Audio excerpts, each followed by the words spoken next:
nós estamos aqui recebendo o Bernardo Mota no Dia Nacional da Visibilidade Trans. E vamos conversar um pouco sobre isso. Mas antes da gente começar a nossa conversa, eu gostaria de prestar a minha solidariedade ao presidente Luiz Inácio Lula da Silva, que perde hoje o seu irmão mais velho. Seu irmão mais velho que tinha um sentido e simbolizava uma figura paterna para Luiz Inácio Lula da Silva.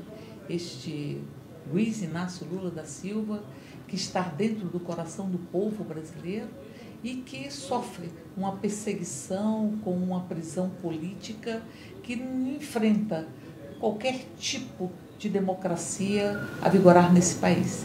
Então esperamos neste dia que Luiz Inácio Lula da Silva possa dar um adeus ao seu irmão mais velho, que possa ter condições de acompanhar o seu sepultamento. É bom lembrar que quando a mãe de Luiz Inácio Lula da Silva, conhecida como Dona Lindu, faleceu, ele também se encontrava preso e foi liberado pelo poder, pela justiça, para que pudesse estar acompanhando a sua mãe. Então, portanto, esperamos essa posição, que ele possa, Luiz Inácio Lula da Silva, acompanhar o último adeus ao seu irmão. E vamos aqui discutir esse Dia Nacional da Visibilidade Trans, também vivenciando uma tragédia muito grande no Brasil, que congrega uma série de elementos que nós precisamos enfrentar e desconstruir. Nós estamos falando de Brumadinho, nós estamos falando de mais de 60 pessoas que faleceram e centenas de pessoas que estão desaparecidas naquela lógica de que a ganância, ela acha que pode pisotear a vida das pessoas. E nós estamos aqui para nos solidarizarmos com Brumadinho e dizer que o Estado tem que dar respostas. E nós estamos em um governo que queria flexibilizar ou que quer flexibilizar as leis ambientais, as licenças ambientais. Nós estamos vivenciando um processo de muita dor no Brasil, uma democracia cindida e ao mesmo tempo tragédias como essa de Brumadinho. E nesse dia 29 de janeiro, nós lembramos a luta da população trans, que tem uma expectativa de vida 40 anos, Bernardo, mais ou menos 40 anos, menor do que a expectativa de vida média do povo brasileiro. Mas não é só isso, esse dia nos lembra uma data onde o movimento trans ocupou o Congresso Nacional com a campanha Travesti e Respeito. Já está na hora dos dois serem vistos juntos, em casa, na boate, na escola, no trabalho, na vida. E ali a ativista que criou essa data é Hannah Souza, que ali ela dizia: é preciso que nós tenhamos este travesti e respeito caminhando lado a lado, caminhando juntos. Aí eu lembro, e vou passar para o Bernardo, para que ele possa um pouco falar sobre isso, mas eu lembro muito da fala de uma menina, de uma jovem trans, que ela dizia: sabe o que a gente quer? A gente quer ter o direito de ir 6 horas da manhã em uma padaria, livremente, e não ser olhado como se nós não fôssemos seres humanos. Sabe o que a gente quer? Ter o direito de andar, de entrar em um coletivo e ser respeitado. Então é a luta que ocupou o Congresso Nacional em 2004, que dizia travesti e respeito. Eu diria a população trans e respeito. E tem que andar juntos, lado a lado. Então, Bernardo que é formado em relações, em gestão pública, formado em gestão pública, e que foi um dos coordenadores de uma atividade que houve aqui, promovida pela ONU, chamada Transformação, onde a população trans ela buscava discutir os seus direitos e se colocar enquanto sujeito de direitos, sujeito do corpo, sujeito da fala, sujeito do nome, sujeito da felicidade, sujeito de direitos. E o Bernardo ajudou a construir e tem sido um militante que tem dado muita vida a luta pelo respeito à população trans e a luta para que a população trans possa viver uma humanidade que tem sido negada e que neste período onde se diz que a mulher tem que vestir rosa e homem tem que vestir trans, isso é falado por alguém que deveria estar defendendo os direitos humanos que são universais. Neste período em que o Brasil está sendo espreitado por tanta lógica, por uma lógica fascista, LGBTfóbica, como é que você vê, Bernardo, esse Dia Nacional da Visibilidade Trans? Primeiro, boa tarde, é um prazer estar aqui falando um pouco sobre o movimento que dá sentido a grande parte do tempo que eu dedico da minha vida e de vários outros ativistas, que hoje a gente tem, inevitavelmente, é um dia muito ambíguo para a gente, porque ao mesmo tempo que a gente conseguiu diversos avanços, a gente também ainda é categorizado pela ONG Transgender Europe e pela ANTRA, pela Rede Trans, como o país que mais mata a população trans no mundo. Isso é muito sério. Mas, em contrapartida, se a gente pegar em 2004 para 2019, hoje a gente tem os movimentos mais consolidados. Hoje a gente tem o movimento de homens trans, que é o movimento que eu faço parte. Desde 2013 vem se articulando, vem trazendo as pautas da questão da transmasculinidade, que é diferente das pautas da questão da travestilidade. Então a gente vem, enquanto movimento, conquistando muitas coisas efetivas para nós. Se hoje a gente tem o direito de utilizar o nome social, se o STF decidiu que a gente pode alterar, e há um cartório que a gente foi registrado, e alterar os nossos documentos porque o nome, ele diz respeito à cidadania básica da pessoa, isso é reflexo do movimento que se estrutura, que cresce e que desenvolve. Então, pensar o Dia da Visibilidade Trans é essa relação muito ambígua. Assim, a gente avançou muito, mas a gente não pode esquecer que em 2018, por exemplo, a gente teve o assassinato brutal da Dandara no Ceará.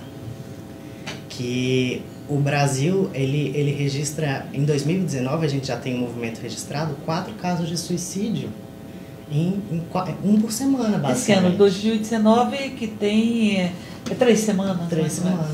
E a gente tem, dentre eles, uma questão de uma jovem aqui de Brasília de 18 anos que tira sua vida por conta do panorama de incertezas, do medo, porque quando a gente coloca a nossa identidade trans para a sociedade, são diversas as violências que a gente sofre, né?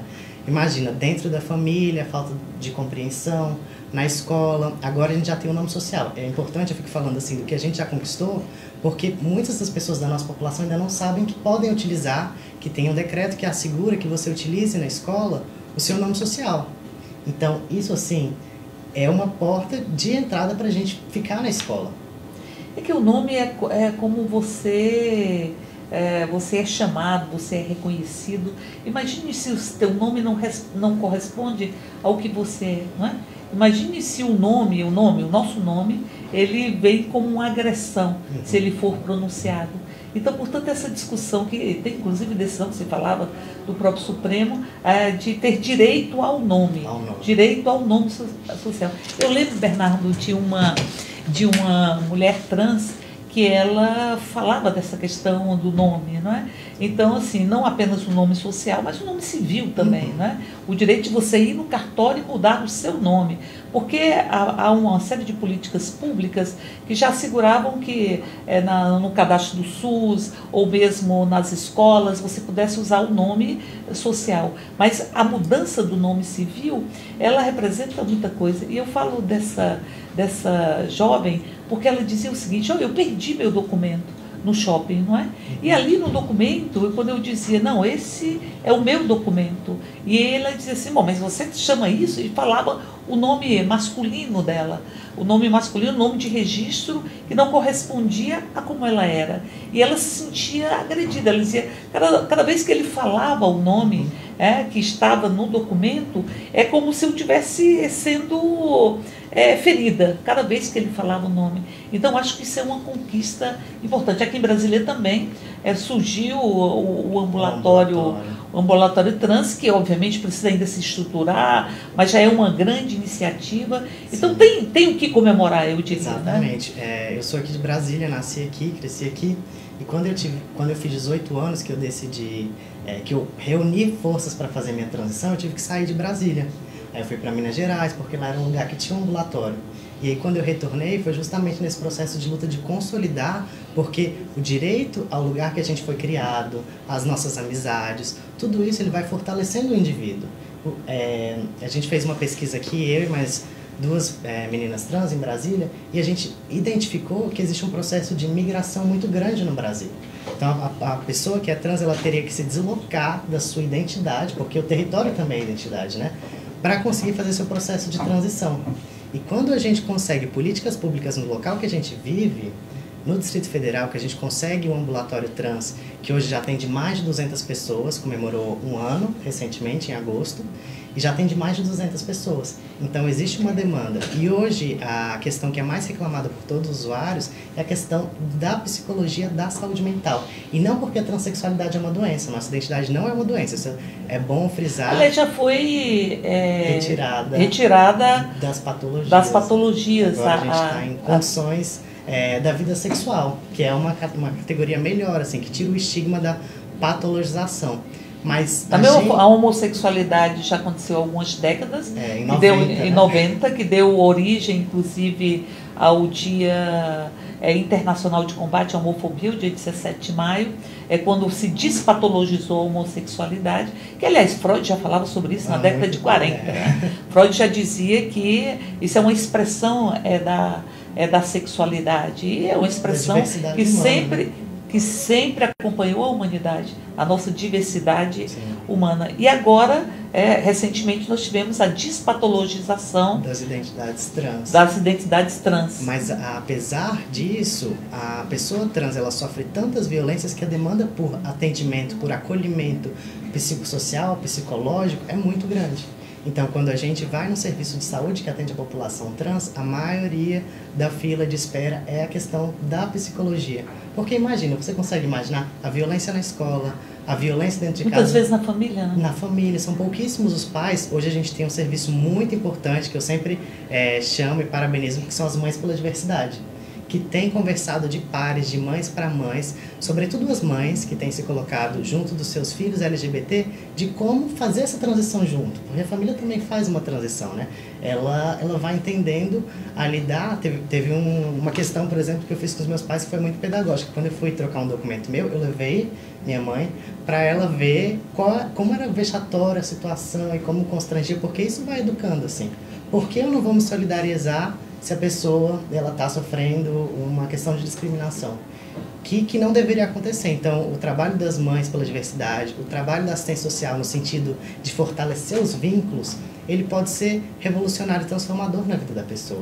Aqui em Brasília, inclusive, tem um serviço que é o CRES, não é? O CRES. O CRES é pela diversidade, que tem também esse nível de acolhimento.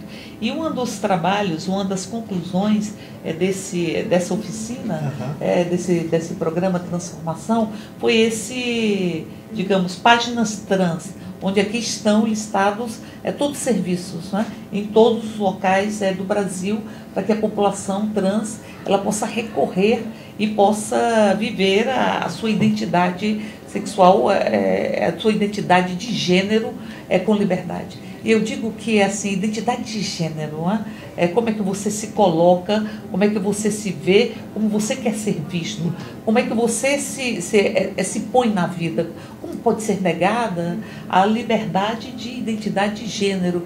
E como essa palavra gênero, ela tem provocado um preconceito institucionalizado, dentro do próprio Estado, que deveria assegurar os direitos. O Ministério dos Direitos Humanos deveria assegurar a universalidade dos direitos humanos, a sua intersetorialidade, que são os princípios básicos dos próprios direitos humanos. E dali você vê se destilar tanto ódio, se destilar tanto preconceito e tanta discriminação. Então, portanto, esse trabalho, tanto o da ONU, no processo, no programa Transformação, quanto dos ativistas, ele é absolutamente fundamental. E aqui se falava das mães pela diversidade, que é um dos movimentos mais belos, né? E mais amorosos, mais generosos.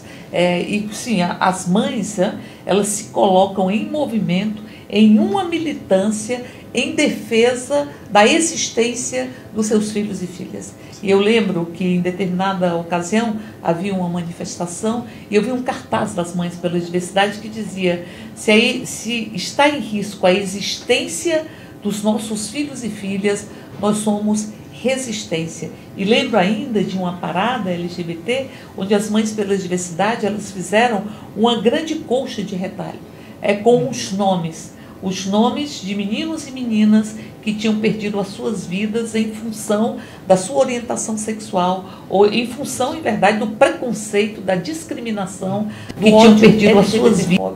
E ali ela se reuniu e dizia assim: nós não queremos que os nossos filhos e filhas se transformem em estatísticas. É um movimento bem lembrado, Bernardo, é belíssimo. E pensar em memória, eu trouxe aqui o livro do João Nery. Conta um pouco a história do João Nery. João Nery, ele é considerado o primeiro homem transexual a ser operado aqui no Brasil. E mais do que operado, não operado, porque a gente já debateu muito que a identidade de gênero é muito além do que uma cirurgia, ele foi um símbolo da criação do movimento de homens trans, da visibilidade. Foi um homem que deu a sua vida, a sua luta. Ele escreveu, eu recomendo muito para todas as pessoas que tenham interesse em ler e conhecer a história do João Nery, que é um ativista de direitos humanos, que nos deixou, infelizmente, no final do ano passado, em decorrência de um câncer. Mas é importante a gente trazer essa memória das pessoas que representaram e que deram a vida pelo movimento de homens trans, principalmente na questão transmasculina. Chama Viagem Solitária, o livro. E aí ele narra, é curioso, que ele tinha um diploma de psicólogo. E com a transição, no momento que ele faz, ali por meio da década de 70, ele teve que forjar documentos para poder viver como João. É como se ele tivesse formalmente vindo a óbito, né? Ou seja, ele abandona a sua vida, inclusive a sua formação acadêmica, a sua vida, a sua história, para poder ter direito de ser. É a história do João Nery, belíssima. E aí, com isso, para viver a identidade de gênero dele, ele tem que trabalhar como bico, como taxista, enfim, ele deixa toda uma trajetória que ele estava construindo por conta da transfobia institucional. Imagina, a pessoa não ter direito ao seu diploma, anos que ela ficou ali estudando, criando. Então, hoje isso já não é uma realidade para a gente. Então, a gente tem que comemorar que o movimento ele avança, mas a gente tem que lembrar que são pessoas como o João Nery, que deram a vida, que colocaram toda a sua história, abriram sua história, porque não é fácil você abrir sua história, contar sobre a operação, sobre tudo isso, se não tiver uma causa maior. E a causa maior são as vidas que vieram depois. Se hoje a minha vida foi mais facilitada é porque outras pessoas do movimento social estiveram, como estiveram aqui em 2004, reivindicando travestilidade e respeito, né? Então, eu acho que o João é uma pessoa que precisa ser lembrada como símbolo de luta e resistência nossa. Com certeza.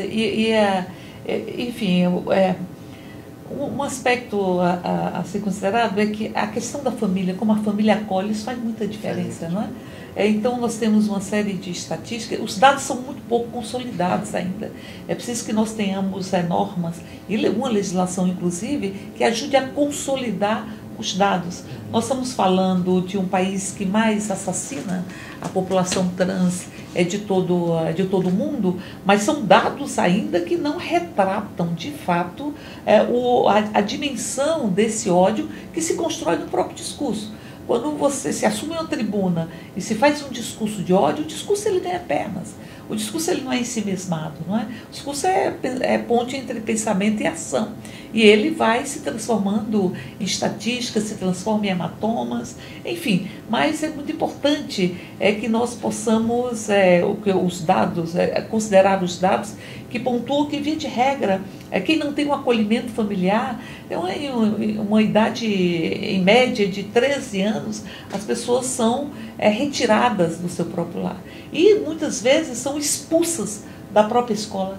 Então, assim, o preconceito, a discriminação, a dor é tão grande que a pessoa tem que sair da escola para poder se vivenciar a sua existência, o direito de ser. E o direito de ser numa sociedade que nos coisifica, que nos considera muitas vezes como mercadoria, ele é extremamente transformador. E digo isso porque isso, veja, é uma cadeia de discriminações. Uma discriminação, uma violação de direitos, ela nunca fica em si mesmada.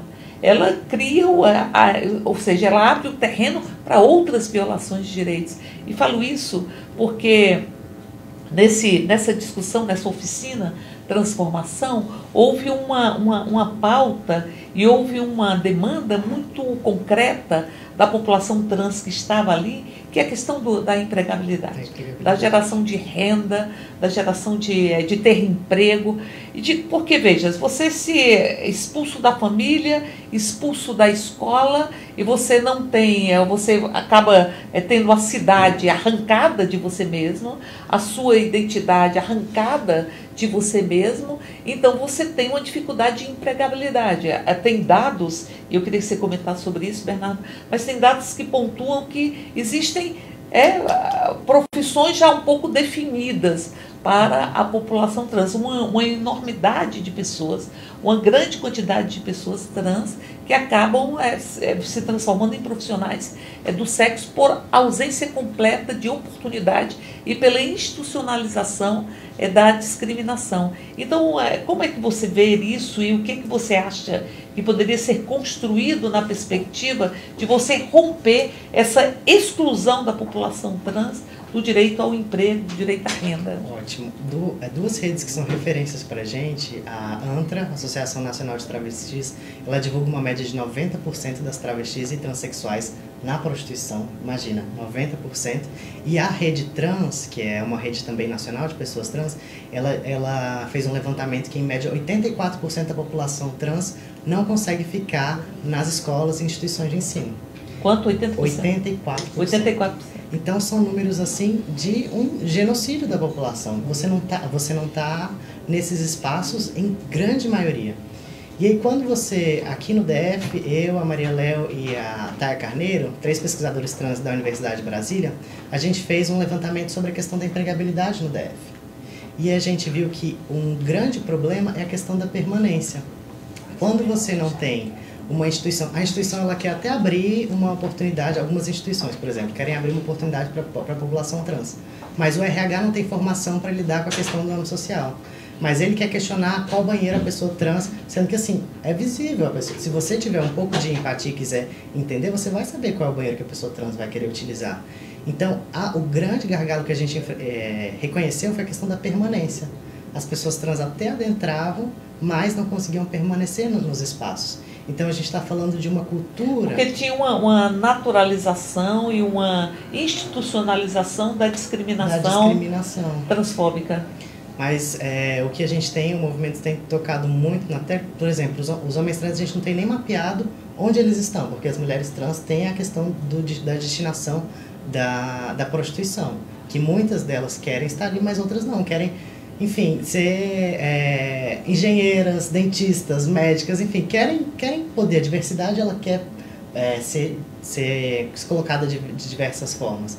Só que tem a questão institucionalizada que a gente precisa alterar essa cultura e trazer esse processo para as instituições de maior acolhimento e humanização, principalmente na questão de você transformar institucionalmente, assim, de você trazer palestras, de você abrir espaços, e abrir espaço para a população trans, não para recortes específicos, para fazer uma campanha trans, não, mas para entrar ali, para conviver. Hoje o Google postou um vídeo sobre conviver, estreitar os laços, trazer para perto, humanizar, tirar o estigma.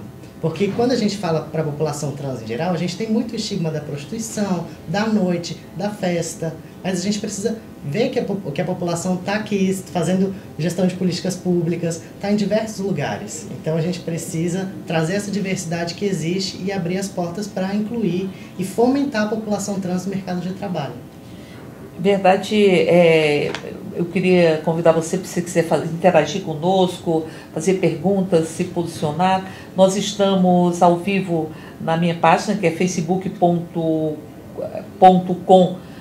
Érica Cocai, nas páginas do PT na Câmara, da Secretaria Nacional de Mulheres do PT Brasil e PTDF 13. Então, se você quiser conversar com o Bernardo, interagir conosco, basta dizer um alô, que nós estamos aqui para fazer essa discussão, tanto dos avanços, porque é inegável que houve avanços, óbvio que os avanços eles precisam se consolidarem, ter um nível de organicidade grande, mas fundamentalmente hoje nós temos o avanço no nome civil, nós temos o avanço, já tivemos o avanço no nome social, no nome civil, nós temos avanço na construção de ambulatórios em vários espaços do Brasil, aqui em Brasília inclusive. A Defensoria Pública tem tido uma posição, pelo que eu consigo perceber, bastante atuante na defesa dos direitos, e temos serviços públicos, em verdade, inclusive espaços para um processo de transexualização,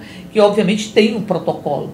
As pessoas utilizam-se disso para alimentar o seu ódio transfóbico de forma muito leviana, mas em verdade tem todo um protocolo estabelecido pelo Ministério da Saúde para o atendimento à população trans, e ao processo transexualizador, que ele é um processo que tem vários profissionais, psicólogos, assistentes sociais, enfim, endocrinologistas, vários psicólogos, vários profissionais que trabalham de forma conjunta para esse processo transexualizador.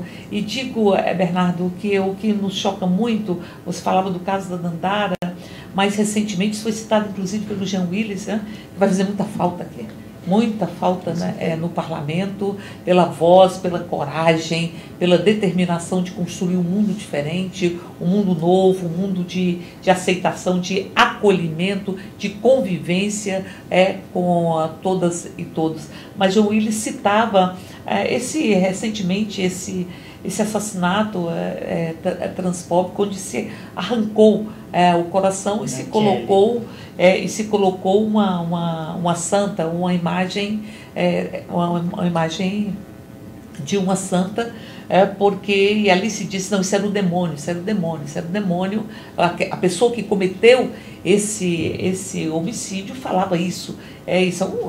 São expressões de muito ódio, que, como eu disse, eles se constroem a partir de tribunas, muitas vezes de púlpitos, que vão disseminando um ódio que vai se transformando em ações simbólicas. E o Bernardo falava uma coisa interessante, que para além literalmente do assassinato da população trans, LGBT, que tem tantas mortes aqui no Brasil, há uma morte simbólica, não é? Se você não pode usar o seu nome, se você não tem o corpo.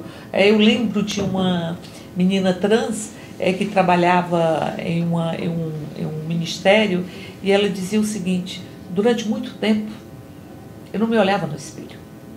O espelho que eu tinha em casa era o espelho que eu podia ver apenas os meus olhos, porque eu não me olhava no espelho, porque eu me olhava no espelho e dizia, mas isso não sou eu. Então, este corpo não é o meu corpo, esta pessoa não sou eu. E aí, quando ela veio o ato revolucionário e transformador de se olhar por inteiro no espelho, quando ela passou pelo processo transexualizador. Então, assim, são muitas expressões da necessidade de termos um conjunto de políticas públicas que assegurem todos os direitos, e ao mesmo tempo que nós possamos ter uma sociedade onde o ódio não seja a norma, porque a desumanização simbólica. Eu olhava os dados da ANTRA, se não me engano, que falavam muito de suicídios, mas falavam também de mortes por silicone industrial. Se tem políticas públicas para fazer o processo transexualizador, você não vai ter automutilação, você não vai ter a utilização de silicone industrial, você não vai ter uma hormonoterapia que seja clandestina ou que não tenha um acompanhamento de profissionais. Não é isso, Bernardo? Exatamente.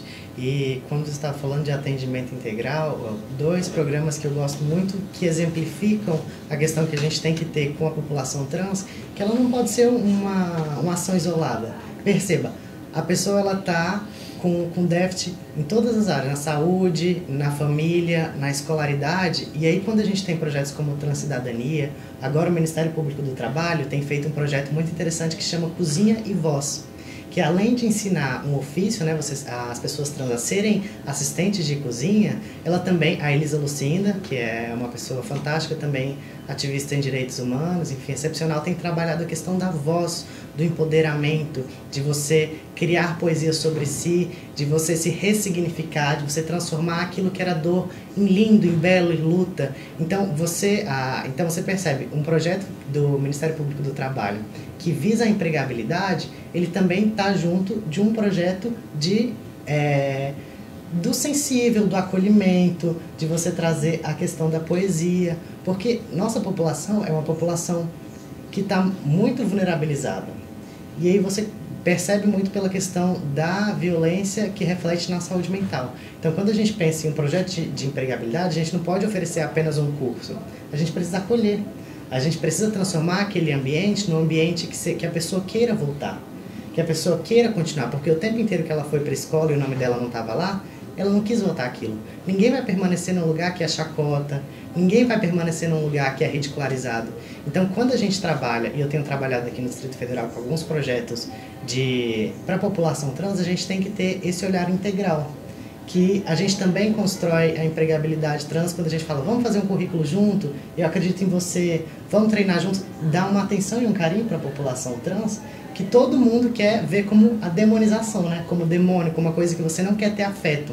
Mas quando a gente cria as nossas redes, a gente trabalha junto, o grupo de meninos trans, a gente sai assim para ir para o parque, para fazer atividades de fortalecimento, assim. Além das questões políticas, a gente também tem que estar junto, resistindo enquanto uma comunidade. Porque sozinho a gente adoece, sozinho a gente enlouquece, sozinho a gente não tem vontade de viver, sozinho a gente não tem vontade de sonhar. E é importante, assim, o direito à felicidade, o direito ao lazer, o direito ao parque. Quando a gente fecha, assim, fala, a gente vai fazer um evento para trans que a gente possa se sentir acolhido e seguro. A gente está falando de questões muito simbólicas e subjetivas que foram fragmentadas ao longo da vida. E aí hoje aqui em 2019 a gente já registrou 4 suicídios, né? E por isso quando eu falo muito que a gente tem que trazer esse panorama de que vamos juntos acessar o nome social, vamos juntos pleitear a questão da empregabilidade, de tentar fomentar nos nossos espaços que a gente tem, assim, vamos tentar trazer um trans para estagiar com a gente, vamos tentar abrir uma vaga aqui nos serviços gerais, na comunicação, no lugar que a gente está. Se a gente for trazendo um por um, a gente vai transformando, e hoje a gente já tem pessoas trans no ministério, a gente já tem pessoas trans adentrando os espaços de poder. E isso cria, o Jean sempre foi para mim uma referência simbólica muito grande, como uma pessoa LGBT. Quando você coloca também uma pessoa trans lá, ano passado a gente elegeu em São Paulo a Érica Malunguinho, também uma lutadora ativista da população trans para ser deputada estadual. Isso você ajuda a criar um campo de referência para a pessoa. Sim. Eu quero estudar, eu quero chegar lá. Então, a gente está falando também de ações pontuais que precisam ser feitas, mas também de uma transformação na forma da gente ver a questão da transexualidade. A transexualidade ela é diversa. Eu sou uma pessoa trans de uma forma, a Jaqueline Jesus, que é uma pensadora nossa, representa outras nuances, e todos nós vamos construindo assim a diversidade, a pluralidade que a gente quer ocupar espaços e, sobretudo, sobreviver. Hoje a gente tem uma média de expectativa de vida de 35 anos. Quando a expectativa de vida média da população brasileira é quase 75 anos, não é? 74,9 anos, é a expectativa de vida média. E aqui você tem, veja, de quase 75 para 35, então você tem a população trans, via de regra, com expectativa de vida média 40 anos menor do que a do povo brasileiro. Mas é isso, cursinhos populares têm para a população trans acessar a universidade tem acontecido. Eu acho que são ações diversas que queiram também, sobretudo, acolher a população trans e queiram dar para ela oportunidades. Assim. A gente vive uma sina de muita negação de oportunidade pela nossa identidade de gênero. Por não conseguir, quando a gente fazia multirões de retificação de nome, tinha um serviço que era pago, uma certidão que era R$50. o movimento conseguia estruturar com a Defensoria Pública para que todo o processo fosse feito gratuitamente com o Estado. Mas aí, essa certidão de R$50 deixava mais de 50 pessoas do lado de fora. Então, assim, a gente precisa desse olhar ampliado, integral, para garantir que a população trans permaneça nos espaços. É verdade, o espaço humano, né? Porque o ser humano tem vários direitos, né? E os direitos, eles são enganchados um no outro, né? O direito de estudar, o direito de ser, o direito de amar, o direito à felicidade, são todos direitos que são enganchados. E aí, Bernardo, nós recebemos algumas perguntas, eu vou falar sobre duas delas. Uma é da Laila Santos João, que diz: queria saber como eu faço para fazer a transição de gênero pelo SUS, porque não quero tomar hormônio por conta própria, e sim com acompanhamento médico. E o Ray Carlos Durans Rusa Polanski, que diz: o que será que o governo atual, fascista atual, vai fazer com as nossas políticas públicas estruturantes para as pessoas trans no Brasil? O que se avizinha para nós? A gente podia falar, passar para o Bernardo para que ele possa falar sobre isso, mas eu diria que os serviços, tem vários serviços, esse livro está também nas redes, né, na hoje internet. A Livres Iguais, a campanha da ONU, vai postar, e aí eu vou até pedir para disponibilizar junto com a transmissão, porque ele tem catalogado onde estão os ambulatórios, mas é muito importante que procure na sua região, né? A gente tem habilitado mais ambulatórios pelo Brasil. Antigamente eram 5, mas aí agora a gente já tem avançado e aberto em várias localidades do Brasil. O que eu diria para ela é tentar procurar um movimento social, porque hoje quem está guardando essas informações, quem está conseguindo direcionar, encaminhar, geralmente é um movimento social local. Pode procurar uma pessoa, pode até me procurar aí nas redes sociais também, que a gente tenta fazer esse trabalho de rede. Olha, conheço alguém que é da capital do Ceará, não sei onde ela mora, né? Mas vai te indicar alguém perto da sua cidade. É esse trabalho que a gente tem feito, assim, ainda muito individualizado, mas que tem surtido efeito. E sobre a questão dos nossos serviços, aqui no Distrito Federal a gente está com um calendário de 15 dias de ativismo trans. Hoje mesmo a gente está aqui conversando, mas tem um pessoal com uma banquinha na rodoviária que está tentando conversar com a população. Às vezes uma pessoa que está passando lá tem uma filha, um filho que está num processo de identificação de gênero. E aí recebe uma orientação, recebe um acolhimento, ela já olha para o seu filho de uma forma de acolher e de querer... Enfim, não vai olhar como se fosse uma coisa que ele estivesse sozinho no mundo, né? A gente tem essa questão de se colocar em rede. Então aqui no DF também vocês podem procurar pelos 15 dias de ativismo trans, a gente vai fazer conferência, vai fazer um ato no ambulatório trans. O ambulatório trans aqui ele é todo grafitado por um coletivo de pessoas trans, artistas, que tem uma grande frase: você é do tamanho dos seus sonhos. Que é isso que a gente quer passar, né?